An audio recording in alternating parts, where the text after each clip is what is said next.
I want to talk about something really fun that has been confirmed in the canon for the show House of the Dragon that I would love to see also confirmed in the canon for the books, and that is supported by the information we are given in the canon for the books. So this image is from a behind-the-scenes video of Season 2, Episode 1, A Son for a Son, and it's a really brief shot of one of Viserys' history books. And the text actually reads almost identical to what I'm going to read from A World of Ice and Fire, but it makes this addition.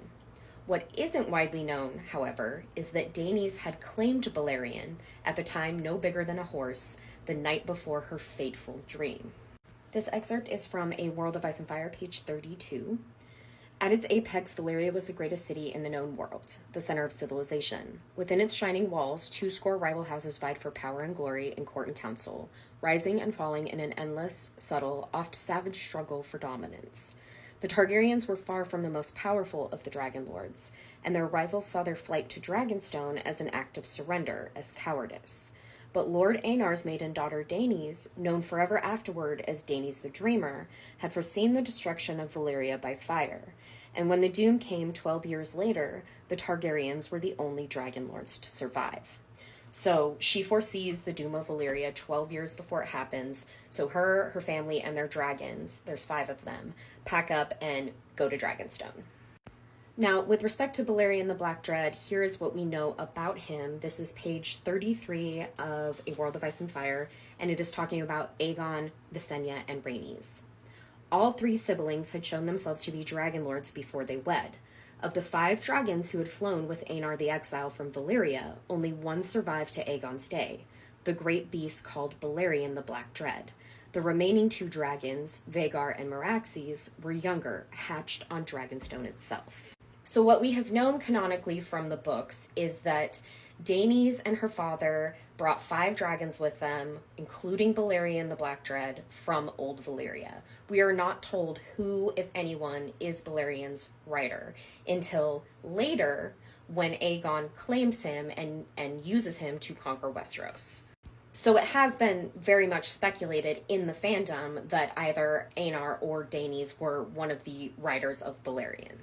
So what the show has confirmed for show canon is that the night before Daenys' dream of the doom of Valyria, she claimed Balerion, who at the time was about the size of a horse. Now, the reason why this connection works so well for me is because of the way that it contextualizes Daenerys and Drogon. Daenys and Aenar are 2 of the first named Targaryen characters that we are introduced to, meaning we can assume that the name Daenerys, the root of it, comes from Daenys the Dreamer. So on top of Daenys likely being Daenerys' namesake, you also have the connection that Daenerys in the books is a very powerful dragon dreamer. This excerpt is from Daenerys 3 in A Game of Thrones. Yet when she slept that night, she dreamt the dragon dream again. Viserys was not in it this time. There was only her and the dragon. Its scales were black as night, wet and slick with blood. Her blood, Daenys sensed. Its eyes were pools of molten magma, and when it opened its mouth, the flame came roaring out in a hot jet. She could hear it singing to her. She opened her arms to the fire, embraced it, let it swallow her whole, let it cleanse her and temper her and scour her clean. She could feel her flesh sear and blacken and slough away, could feel her blood boil and turn to steam, and yet there was no pain. She felt strong and new and fierce. Now, it is her series of 3 dragon dreams throughout A Game of Thrones that reveal to her what needs to be done in order to birth the dragons. Now, in the canon of A Song of Ice and Fire, Drogon is known as Balerion the Black Dread Come Again. This excerpt is from Daenerys 1 in A Clash of Kings. Aegon's dragons were named for the gods of Old Valyria, she told her blood riders one morning after a long night's journey. Visenya's dragon was Vhagar, Rhaenys had Meraxes, and Aegon rode Balerion, the Black Dread. It was said that Vhagar's breath was so hot that it could melt a knight's armor and cook the man inside, that Meraxes swallowed horses whole, and Balerion, his fire was as black as his scales, his wings so vast that whole towns were swallowed up in their shadow when he passed overhead. The Dothraki looked at her hatchlings uneasily. The largest of her 3 was shiny black, his scales slashed with streaks of vivid scarlet to match the wings and horns. Khaleesi, Aggo murmured. There sits Balerion come again. Now, this excerpt is from Dany 4 in A Clash of Kings, and it's during her visions in the House of the Undying. And one of the things that they tell her is 3 mounts you must ride, 1 to bed and 1 to dread and 1 to love. So the mount to dread is almost certainly Drogon. Balerion the Dread come again. And then, of course, the dread ties back to the Azor Ahai prophecy, which says, and this is in Davos's first POV in A Clash of Kings, in ancient books of Ashai, it is written that there will come a day after a long summer when the stars bleed and the cold breath of darkness falls heavy on the worlds.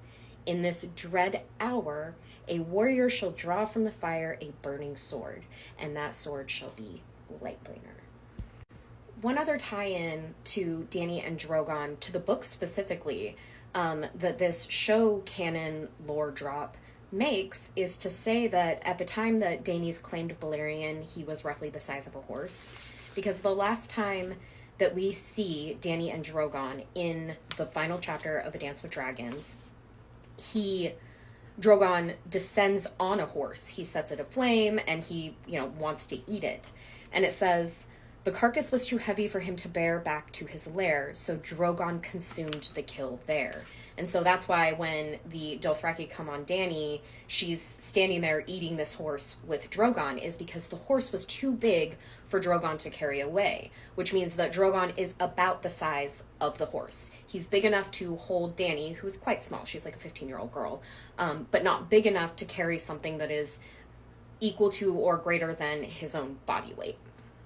And so that kind of tie-in to where Dany and Drogon are left in the books specifically, we don't see this in the show, really makes me think that George signed off on this little nugget of lore. And so I am very hopeful that this is something that is also true in the canon of the book series. And to be clear, the reason why I love this connection then between Daenys and Daenerys and Balerion and Drogon is the implication is that Daenys had to survive so that the Targaryens survived, so that Daenerys could become the mother of dragons, Azor Ahai. The entire line has been leading to Daenerys, the prince who was promised, Azor Ahai, the stallion who mounts the world.